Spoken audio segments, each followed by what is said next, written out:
সকালবেলাটা কিন্তু সেদ্ধ ভাতই সব থেকে বেশি ভালো লাগে, সাথে যদি শাক ভাজা থাকে তাহলে কিন্তু আরও জমে যায়।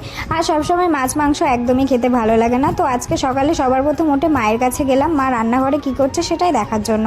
আর দুপুরবেলা জাম মেখেছিলাম, সেটাও তোমাদের সাথে আজকে শেয়ার করব। তো চলো, সবাই কেমন আছো? আশা করছি সকলেই খুব ভালো আছো। তো আজকের ভিডিওটা চলো শেয়ার করা যাক। তো দেখো, এখানে মা এখানে কাটাকুটি করেছে, বেগুন কেটেছে, ভেন্ডি কেটেছে, তারপরে পেঁয়াজ কাঁচা লঙ্কা, মানে এগুলো ভাজা করবে তাই জন্য। আর আমি মার পাশে বসে বসে ভিডিও করছিলাম আর মাকে বলছিলাম যে আমাকে তাড়াতাড়ি খাইয়ে দাও, আমার খিদে পেয়েছে। আর সেদিন কিন্তু দাদা চিকেনও এনেছিল। চিকেন আমার ভাল লাগে না, কারণ আমি বেশি ভাতও খেতে পারি না চিকেন দিয়ে। আগে খুব ফেভারিট ছিল, কিন্তু এখন আর একদমই ভাল লাগে না। তো যাই হোক, তারপরে মা কিন্তু পাট শাক ভাজছিল, আমার একটা মাসি দিয়ে গেছে। আমি পাট শাক পছন্দ করি, তাই জন্য তুলে দিয়ে গেছে।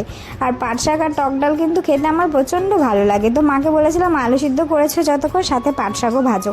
তো মা এখানে পাট শাক ভেজেছে, তারপরে শুকনো লঙ্কা দিয়ে আমার আলু সিদ্ধ মাখিয়ে দিচ্ছে। এই খাবারটা আমার এত পছন্দের, মানে কি বলবো।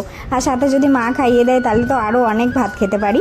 তো তারপরে ভাত টাত খেয়ে একটু রেস্ট নিয়ে আমরা দুপুরবেলা গেছিলাম জাম মাখা। তো এই বছরে কিন্তু প্রথমেই এই যে জাম মাখা খাওয়া, আর জামগুলো কি সুন্দর কালো কালো মোটা মোটা, আমরা সবাই মিলে মাখলাম ছাড়িয়ে।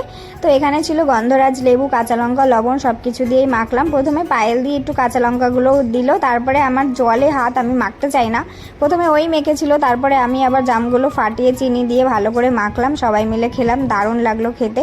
একটু কষ কষ মতো লাগে, কিন্তু তাও ঝাল ঝাল মিষ্টি মিষ্টি বেশ ভালোই লাগে। তো আজকের ভিডিওটা এই অবধি। সবাই খুব ভালো থেকো, দেখা হচ্ছে নেক্সট ভিডিওতে। টাটা।